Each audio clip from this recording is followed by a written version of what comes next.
being sued for trademark infringements and things because these kit cars are essentially models of famous cars. They are derivative designs, and licensing becomes a huge issue.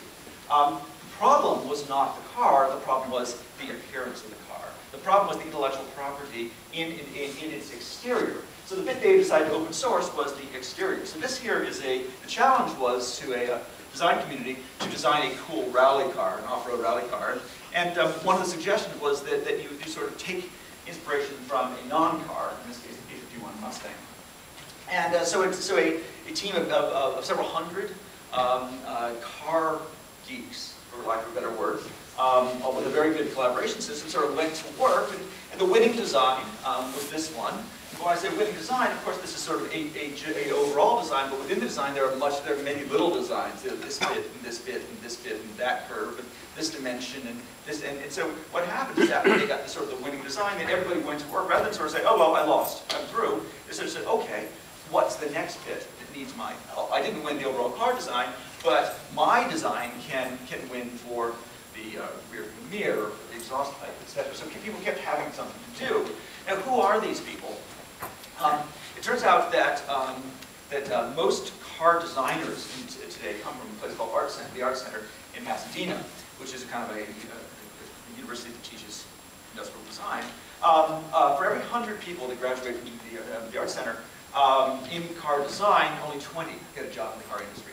So you have 80%, sorry, 80% of their graduating class is disappointed, frustrated, and unable to follow their dream.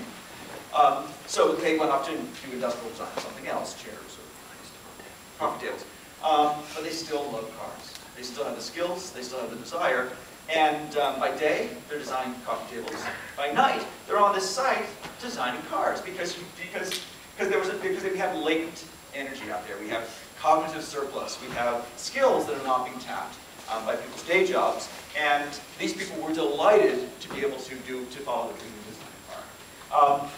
That's the exterior. The interior is exactly like the traditional kit cars. It's a welded steel frame done by a kit car company, and all the other parts are off the shelf.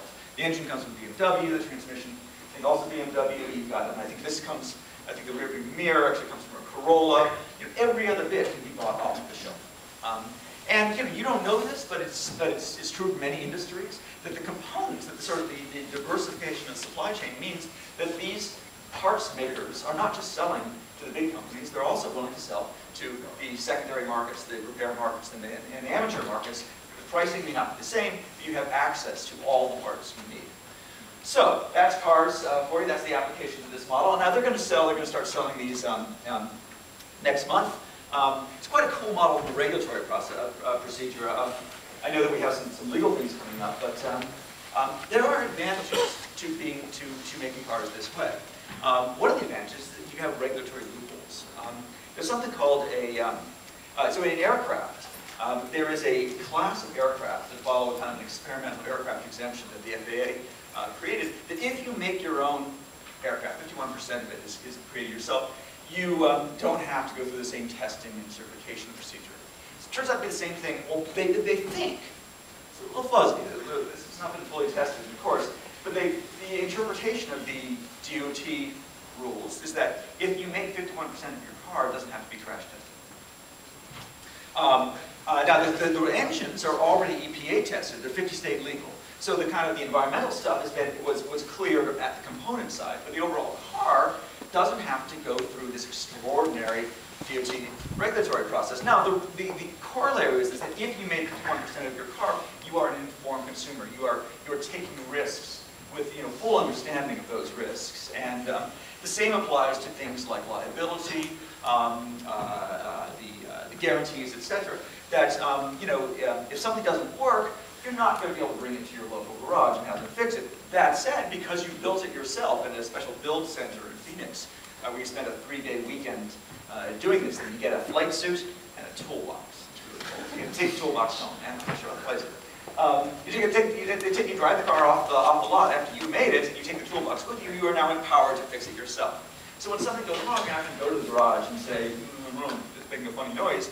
You're like, I made this car. I can fix this car. So it completely changes the producer-consumer relationship. It empowers you to to take matters into your own hand and not only to fix the car, but enhance it. To think of ways, well, how can I make this car cooler? And because you now have a common platform for innovation, and you have access to a community and a channel, maybe you're not going to fix the car. Maybe you're going to invent a better shock absorber or whatever, and you can sell to the other car owners. And it's completely changed the kind of passive-active relationship in traditional consumer goods. Okay, so that's the Sublime. Here is the